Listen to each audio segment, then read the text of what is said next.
Chapter 1. The Occasion of the Assembly.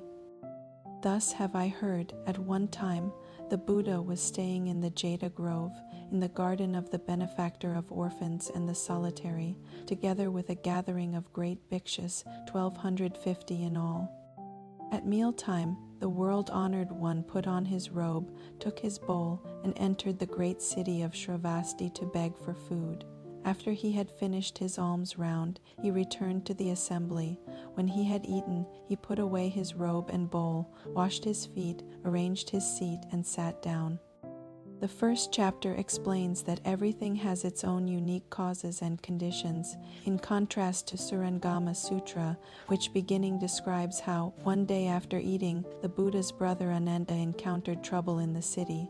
The Buddha immediately displayed his miraculous powers, emitting a great light from the crown of his head. This light was immense, and as his manifested body appeared, he recited a mantra, instructing Bodhisattva Manjushri to quickly go and rescue Ananda. We often imagine that when the Buddha walks, he must be 3 inches above the ground, stepping on lotus flowers, floating through the air. However, the Diamond Sutra is unique in that the Buddha described in Diamond Sutra is just like us. He needs to eat, he needs to go out and seek alms, and he walks barefoot, with his feet touching the ground and getting dirty. So when he returns, he still needs to wash his feet, eat his meal, and sit in meditation. It's all very ordinary. The ordinary is the Tao. The most mundane moments are the highest stage. The true essence of the Tao is found in the most ordinary things. The true realm of sages and Buddhas lies in the most common matters. Every Buddhist sutra begins with "Thus have I heard." In the Nirvana Sutra, it is mentioned that when the Buddha was about to enter Nirvana, Ananda asked him, "You are leaving soon. In the future, when I record your teachings, how will people believe that it's true? They might think I fabricated it." The Buddha then told Ananda to start each sutra with the words "Thus I have heard," which means I heard the Buddha say this. When we study Indian culture and history, we learn that Indians did not place much emphasis on time, which is why they lacked a historical perspective. It was only after the 17th century, thanks to British and other Western and Eastern scholars' efforts, that a history of India was established. This is different from China's history, which has been continuously recorded for 5,000 years. Studying Buddhism through Sanskrit is problematic. Different regions in India all had different forms of Sanskrit. Even translations into Chinese had variations.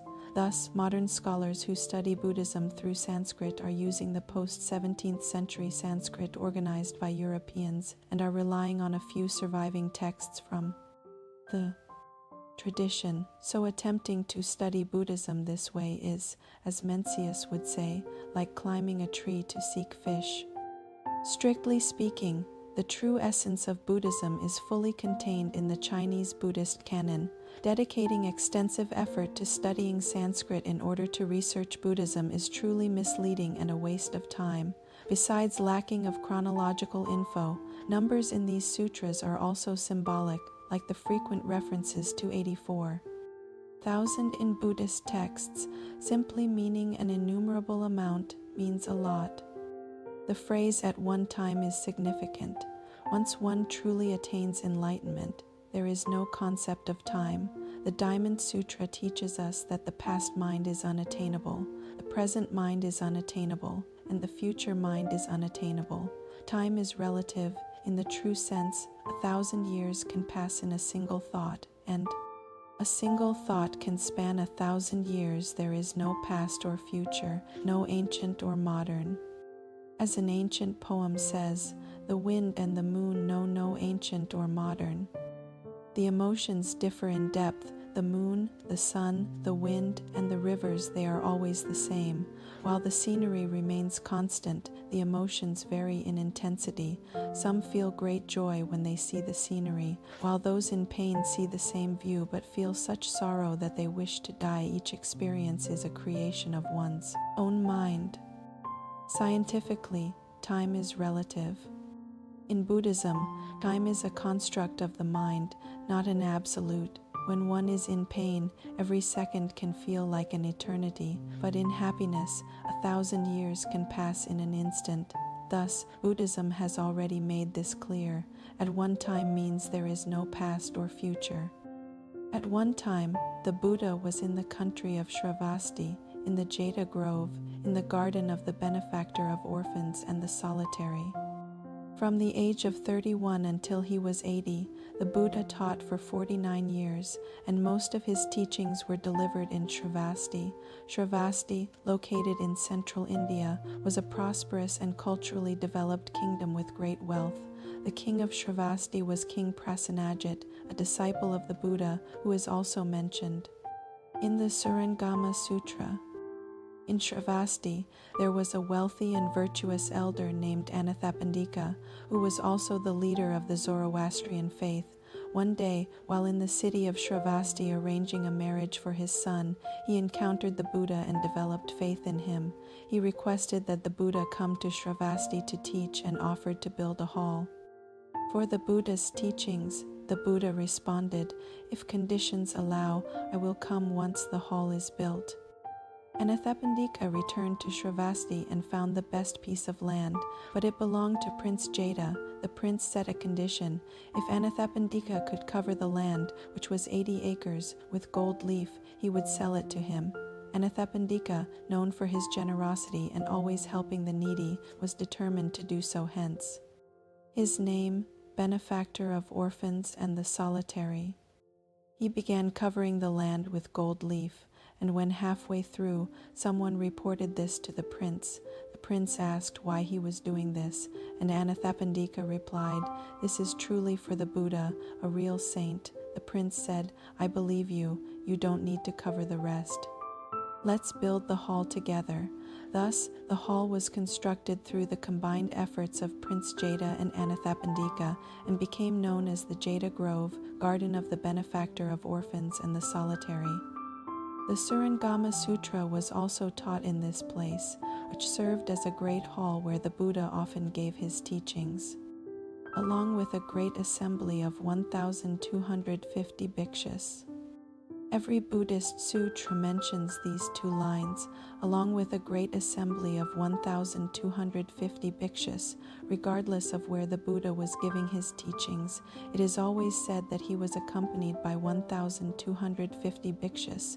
Does this mean that only monks were listening to the Buddha's teachings?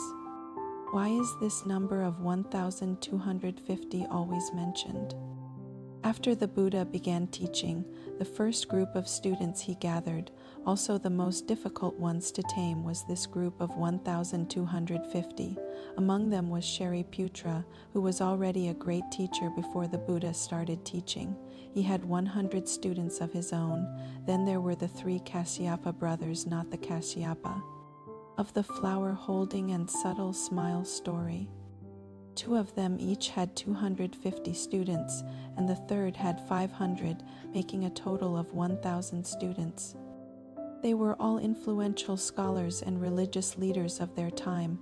Additionally, there was the Venerable Maudgalyana, who possessed supernatural powers and was a few years older than the Buddha. He was also teaching and had 100 primary disciples. There was also Yasha, the son of a wealthy elder, who had 50 companions. After these 6 disciples took refuge in the Buddha, they brought their students along with them, forming a group of 1,250 followers who regularly accompanied the Buddha. The Buddha started teaching at the age of 31 or 32. Many of the audiences are older than the Buddha. The term bhikshu refers to a monk who begs not for food, but for spiritual sustenance that is eternal and unchanging.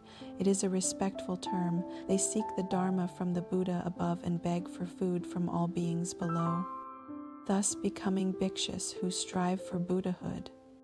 The concept of bhikshu also implies overcoming all afflictions, transcending life and death, and achieving spiritual attainment and realization. At that time, the world-honored one, at mealtime, put on his robe and took up his bowl. At that time marks a specific moment, while world-honored one refers to the Buddha, the most respected figure. In Buddhism, world isn't just the human realm. It includes the physical world, the world of sentient beings, and the world of spiritual teachings. These worlds encompass everything from material existence to spiritual realms where enlightened beings reside, such as Amitabha's Pure Land. Buddhism also differentiates between pure and impure lands. World, the Saha world, is seen as impure. Amitabha's Pure Land is pure.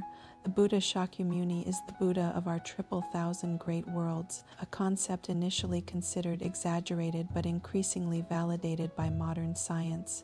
The Buddha saw a solar system as one world and taught that countless such systems exist. The Buddha's discipline included filtering water to avoid harming microscopic life, a practice modern science has confirmed as wise. He also emphasized personal hygiene, such as brushing teeth after meals with twigs, practices that were both spiritually and physically beneficial. The Buddha's lifestyle highlighted the integration of spiritual practices into daily life. He lived like an ordinary person and instructed his disciples to treat all beings equally when gathering alms, avoiding distinctions between rich and poor. This simple, orderly way of life, as shown in the Diamond Sutra, makes the Buddha's example relatable and attainable for everyone.